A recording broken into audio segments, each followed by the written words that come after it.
My subject sir. అధ్యక్ష, అయితే ఇప్పుడు ఏం జరుగుతుంది అధ్యక్ష? పోస్ట్ ఆఫీస్ దగ్గర బ్యాంకు దగ్గరికి వచ్చి అవ్వాతాతలు మా 4000 ఎప్పుడు పడుతున్నాయి బిడ్డ అని ఎంతో ఆర్తితో ఆవేదనతో అడుగుతున్నారు. దివ్యాంగ సోదర సోదరీమణులు దీనంగా ఎదురు చూస్తున్నారు. ఒంటరి మహిళలు కంట నీరు పెట్టుకుంటున్నారు. వితంతువులు, డయాలిసిస్ పేషెంట్లు, బోధకాలు బాధితులు, నేతన్నలు, గీతన్నలు 4000 పింఛన్ ఎప్పుడొస్తుందా అని కళ్ళు కాయలు చేసుకొని చూస్తున్నారు అధ్యక్ష. ఇవాళ పరిస్థితి ఏంటంటే అధ్యక్ష, 4000 మాట దేవుడు ఎరుగు, ఆ ఇచ్చే 2000 కూడా చక్కగా వస్తలేదు అధ్యక్ష. అధ్యక్ష, మే నెల పెన్షన్, జూన్ నెల పెన్షన్, 2 నెలల పెన్షన్ ఈ రోజు వరకు పెండింగ్ ఉన్నది. ఇవాళ 27వ తారీఖు అధ్యక్ష.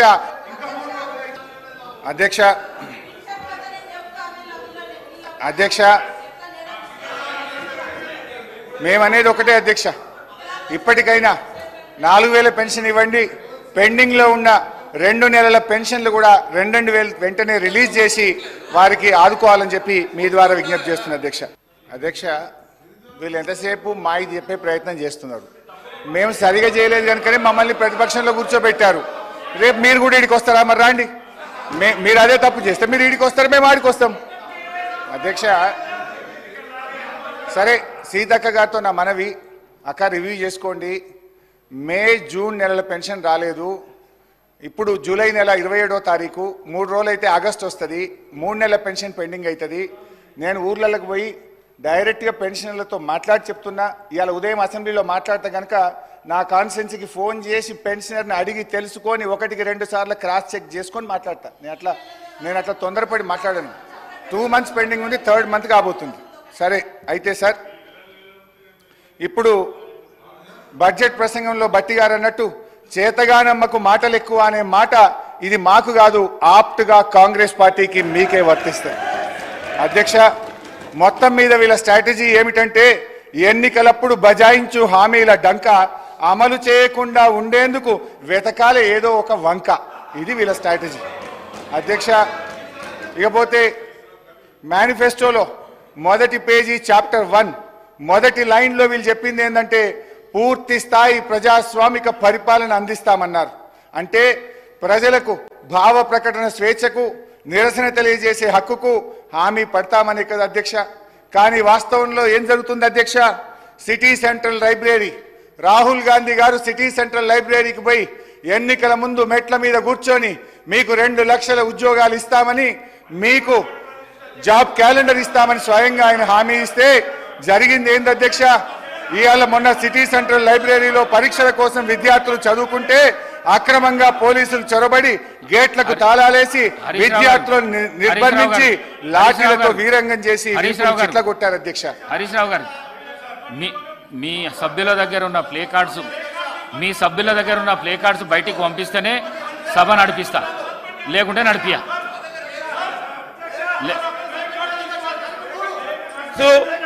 ప్లే కార్డ్స్ కు సంబంధించి మీరు పదే నిబంధనలను ఉల్లంఘించి చేస్తా ఉన్న గౌరవ సభ్యుల పైన చర్య తీసుకోవాల్సిందిగా మేము డిమాండ్ చేస్తా ఉన్నాం అధ్యక్ష. ప్లీజ్. అధ్యక్ష, ఆ సిటీ సెంట్రల్ లైబ్రరీలో ఉన్న పుస్తకాల రచయితల ఆత్మలు ఘోషించుంటాయి అధ్యక్ష. అందులో ఈ మధ్య మన ముఖ్యమంత్రి గారు చంద్రబాబు నాయుడు గారికి బహుకరించిన కాలోజీ నా గొడవ పుస్తకం కూడా ఆ సిటీ సెంట్రల్ లైబ్రరీలో ఉంటుంది అధ్యక్ష. రేవంత్ రెడ్డి గారి ప్రజాపాలన ప్రతాపం చూసి పాపం కాలోజీ ఆత్మ ఎంత తల్లడిల్లిందో, కాలోజీ నా గొడవ ఎంత ఘోషించిందో అధ్యక్ష. నడి రోడ్డు మీద నిరుద్యోగులపై లాఠీలు జులిపించడమే మీరు చెప్పిన పూర్తి స్థాయి ప్రజాస్వామ్యమా? ఆర్ట్స్ కాలేజీలో జరుగుతున్న లాఠీ చార్జిని చిత్రీకరిస్తున్న జర్నలిస్టును అసభ్య పదజాలంతో బూతులు దిట్టి కొట్టడమే నా కాంగ్రెస్ మార్కు ప్రజాపాలన? అంగన్వాడీలను, ఆశా వర్కర్లను తమ డిమాండ్ల సాధన కోసం రోడ్డెక్కితే అణచివేత, ప్రతిపక్ష కార్యకర్తలపై ప్రతీకార దాడులు. మొత్తం మీద కాంగ్రెస్ పార్టీ తెచ్చిన మార్పు ఎట్లా ఉందంటే విద్యార్థినీలకు ఇస్తామన్న స్కూటీలలో లేదు, పోలీసులు విచ్చలవిడిగా ప్రయోగిస్తున్న లాఠీలా ఉంది అధ్యక్ష. హరీష్ రావు గారు కన్క్లూడ్ చేయండి, టైం అయిపోయింది, కన్క్లూడ్ చేయండి సార్. అట్లా కాదు సార్, 15 నిమిషాలు అధ్యక్ష. ఈ ప్రభుత్వంలో లా అండ్ ఆర్డర్ ఎంత ఘోరంగా దెబ్బతిన్నదో, ఎందుకంటే హోంమంత్రిగా కూడా ముఖ్యమంత్రి గారే ఉన్నారు, మరి ఇవాళ ఆర్థిక మంత్రి గారు కూడా సమాధానంలో చెప్పాలి.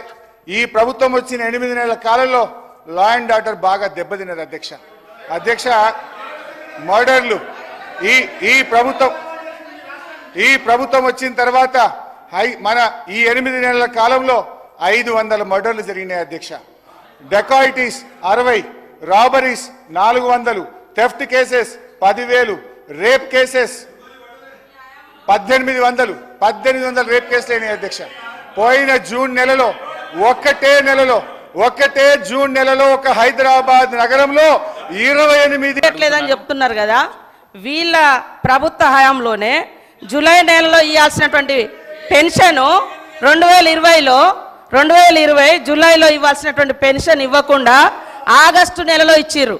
అప్పటి నుంచి ఒక నెల లేట్ అవుతూ వస్తుంది. అది ఇప్పుడు మా మీద చెప్తున్నారు. ఆన్ రికార్డ్ నా దగ్గర ఉంది. అదే అధికారులు ఉన్నారు కదా, సవాల్ చేస్తున్నా. ఇంకొకటి సార్, చేయిత అని మాట్లాడుతున్నారు. వీళ్ళు 2018లో ఎలక్షన్ మేనిఫెస్టోలో మేము 65 సంవత్సరాలను 57 సంవత్సరాలకు తగ్గించి అందరికీ పెన్షన్స్ ఇస్తామన్నారు. 3.5 ఏళ్ల తర్వాత 57 సంవత్సరాలకు పెన్షన్ ఇచ్చారు. అదే కాకుండా వీళ్ళ హయాంలో డబల్ పెన్షన్స్ తీసుకున్నటువంటి వాళ్ళు, సర్వీస్లో ఉండి సర్వీస్ మూలంగా వచ్చేటువంటి పెన్షన్ 24,000, 30,000 తీసుకునేటువంటి వాళ్ళకు కూడా ఈ 2,000 పెన్షన్ వర్తింపజేశారు దాదాపుగా 5,000 మందికి. అదే కాకుండా ఒక కార్పొరేషన్ చైర్మన్గా ఉంటూ కూడా చైర్మన్గా వచ్చే అలవెన్సులు తీసుకుంటూ ఈ 6,000 పెన్షన్స్ కూడా ఉన్నాయి. ఇవన్నీ నేను నిరూపిస్తా. మరి ఇలాంటివన్నీ మేము సరి చేస్తూ ఉన్నాం. మీరు అద్భుతంగా అబద్ధాలను మా మీద ప్రచారం చేసి మీ సంవత్సరం మీరున్నప్పుడు కూడా 31వ తారీఖు, 20వ తారీఖు, 16, 27 అట్లా ఇచ్చిన మొత్తం 2014 నుంచి డాటా మొత్తం నా దగ్గర ఉంది.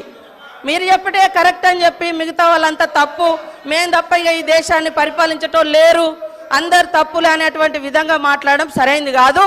నేను ఈ రికార్డు ఇస్తా, హరీష్ రావు గారు చూసుకోవాలని కోరుతా ఉన్నాను. ఇప్పుడు ఆపరేషన్ లేకుండానే మోకాళ్లకు ప్లాస్మా ట్రీట్మెంట్. మీ ఆర్థోపెడిక్ సమస్యలన్నిటికీ రోబోటిక్ టెక్నాలజీ ద్వారా తక్కువ ఖర్చుతో శాశ్వత పరిష్కారం. ఫ్రీ కన్సల్టేషన్, ప్రతి ట్రీట్మెంట్ పై 20% డిస్కౌంట్. ఈ ఆఫర్ కొద్ది రోజులు మాత్రమే. త్వరపడండి. V9 hospitals 9281465842.